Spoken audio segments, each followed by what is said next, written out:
Maintenant, comment faire pour encadrer x sur y? Eh bien, en fait, on va le décomposer. On va dire que x sur y, c'est x fois 1 sur y. Donc, on va s'occuper de l'inverse de y. Et on va s'occuper d'encadrer x, mais le problème, c'était que ici, c'était dans les négatifs, qu'on ne peut pas multiplier membre à membre si on en a qui sont négatifs. Donc, ce qu'on va faire dans un premier temps, ça va être d'encadrer moins x sur y, et après, on passera à l'opposé pour avoir notre encadrement de x sur y. Donc, on a dit qu'on encadrait moins x. On l'a déjà fait tout à l'heure, je crois, non?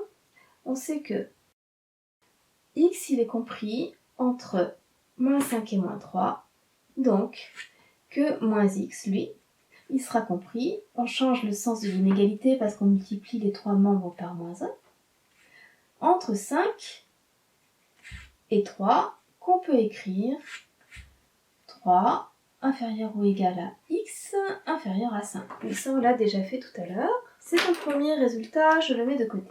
Moins x. Ça, c'est d'une part. Résultat petit 1.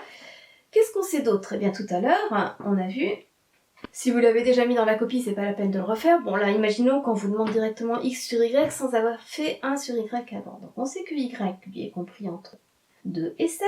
Donc, que 1 sur y, je vais composer par la fonction inverse, qui est strictement décroissante sur 0 plus l'infini. Donc, je change le sens de l'inégalité.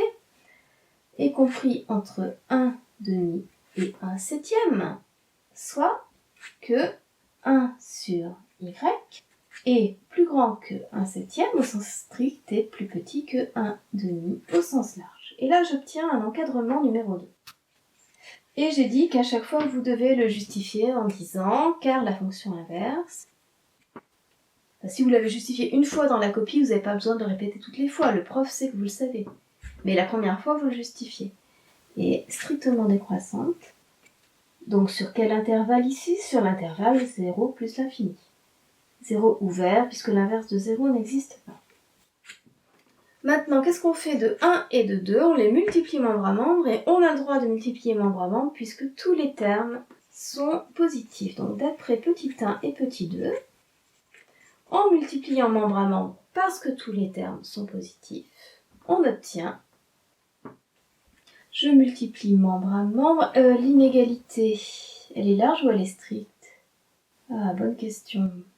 Si j'ai 0 plus petit que 0, et qu'après j'ai 1 plus petit que 2, quand je multiplie membre à membre, normalement c'est celle qui est large qui prévaut, puisque j'aurai 0 inférieur ou égal à 0. Mais ici, comme personne ne vaut 0, normalement, ça ne devrait pas être le cas. Donc je pense qu'on a une inégalité stricte. On va avoir 3 fois 1 septième à gauche, qui sera plus petit strictement que moins x multiplié par 1 sur y, et qui sera plus petit strictement aussi, puisque là, on n'a personne, que même si ici on a 1 demi, et que là on a 1 demi, comme moins x est plus petit que 5, l'inégalité sera stricte.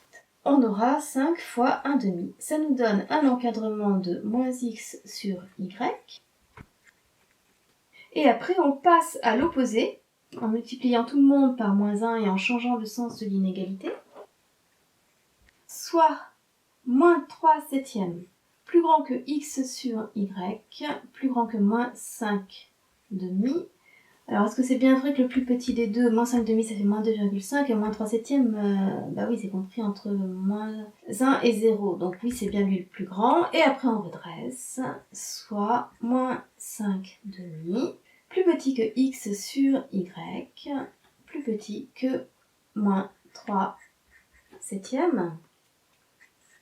On essaie toujours en prenant notre exemple pour voir si c'est cohérent. Si x égale moins 4 et que y égale 5, combien ça fait moins 4 cinquièmes? Ça fait moins 0,8. Moins 3 septièmes, je ne sais pas exactement combien ça vaut. Je demande à la calculatrice. Bah oui, lui, il vaut moins 0,4, donc il est plus grand que moins 0,8, enfin moins 0,4 de quelque chose. Et lui, il vaut moins 2,5, il est bien plus petit. Essayez de prendre des valeurs pour vérifier, même si c'est pas une condition sine qua non pour vérifier que votre encadrement final est bien cohérent avec les encadrements initiaux.